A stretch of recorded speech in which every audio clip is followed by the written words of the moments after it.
നാട്ടിക ഗ്രാമപഞ്ചായത്തിന്റെ 2025-26 വാർഷിക പദ്ധതിയുടെ ഭാഗമായി പട്ടികജാതി വിഭാഗക്കാർക്കുള്ള വാട്ടർ ടാങ്ക് വിതരണവും പട്ടികജാതി വിദ്യാർത്ഥികൾക്കുള്ള ലാപ്ടോപ്പ് വിതരണവും നടത്തി. 8 ലക്ഷം രൂപ ചെലവഴിച്ചുകൊണ്ടാണ് വാട്ടർ ടാങ്കുകളും ലാപ്ടോപ്പുകളും വിതരണം ചെയ്തിരിക്കുന്നത്. വൈസ് പ്രസിഡന്റ് രജനി ബാബു അധ്യക്ഷത വഹിച്ച ചടങ്ങ് നാട്ടിക ഗ്രാമപഞ്ചായത്ത് പ്രസിഡന്റ് MR ദിനേശൻ ഉദ്ഘാടനം ചെയ്തു.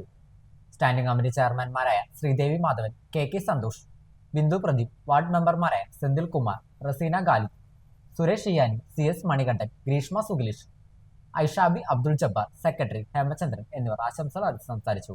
ചടങ്ങിന് അസിസ്റ്റന്റ് സെക്രട്ടറി പ്രീത സ്വാഗതവും ജൂനിയർ സൂപ്രണ്ട് ആനന്ദൻ നന്ദിയും പറഞ്ഞു. ആരെങ്കിലൊക്കെ ഉണ്ടെങ്കിൽ അതാത് വാർഡിലെ മെമ്പർമാരായിട്ട് ബന്ധപ്പെട്ട്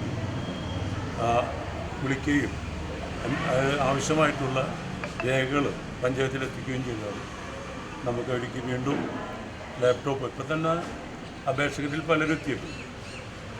അത് നമ്മളേറെ നല്ല രീതിയിലാണത് ഓരോ കൊല്ലം കൊടുത്തുകൊണ്ടിരിക്കുന്നത്. വരാൻ പോകുന്നവരും ആ രീതിയിൽ തന്നെ ഉയർന്ന രീതിയിൽ തന്നെ ചിന്തിച്ചു പോകും എന്നാണ് വിശ്വാസം.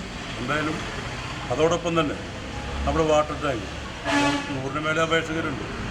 76 പേരാണ് വന്നിട്ടുള്ളത്. അപ്പോൾ കുടിവെള്ളം ഒരു കിട്ടാക്കിനെയായി മാറുന്നൊരു കാലഘട്ടത്തിലാണ് നമ്മൾ ജീവിക്കുന്നത്. എല്ലാ വെള്ളവും ഒരു കാലത്തൊക്കെ കുടിവെള്ളത്തിന് ഏറ്റവും നല്ല വെള്ളത്തിന് പേര് കേട്ടിരുന്നൊരു സ്ഥലം ഇന്ന് വലിയ രീതിയിൽ നമുക്ക് നഷ്ടപ്പെട്ടുകൊണ്ടിരിക്കും.